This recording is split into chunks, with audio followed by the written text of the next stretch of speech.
السلام عليكم ورحمة الله وبركاته. أهلا بكم. إن شاء الله هذه الحلقة هتكون بعنوان من كتب سفر صموئيل الأول والثاني.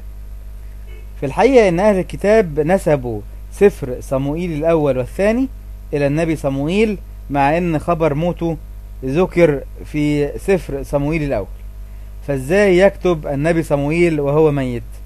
نجد هذا الكلام موجود في سفر صموئيل الأول الإصحاح رقم 25 والعدد الأول. يقول النص: ومات صموئيل فاجتمع جميع إسرائيل وندبوه ودفنوه في بيته في الرامة.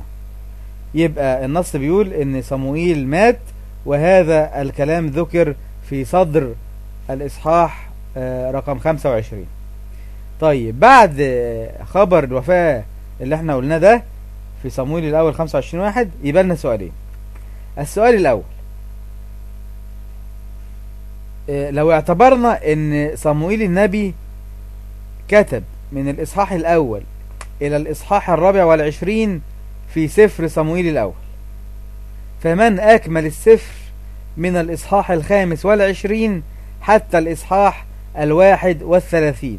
الكلام ده إمتى؟ بفرض ان صموئيل النبي كتب أصلا أوائل الإصحاحات في سفر صموئيل الأول. السؤال الثاني: إذا كان صموئيل النبي مات أصلا وخبر نعيه ذكر في سفر صموئيل الأول، اللي هو أصلا ما كملوش، يعني ما كملش السفر الأول، فمن كتب السفر الثاني الذي نسب لصموئيل النبي؟ فمن كتب السفر الثاني الذي كتب باسم صموئيل النبي؟ طيب، إن شاء الله نكون وضحنا الأمر. نستودعكم الله، والسلام عليكم ورحمة الله وبركاته.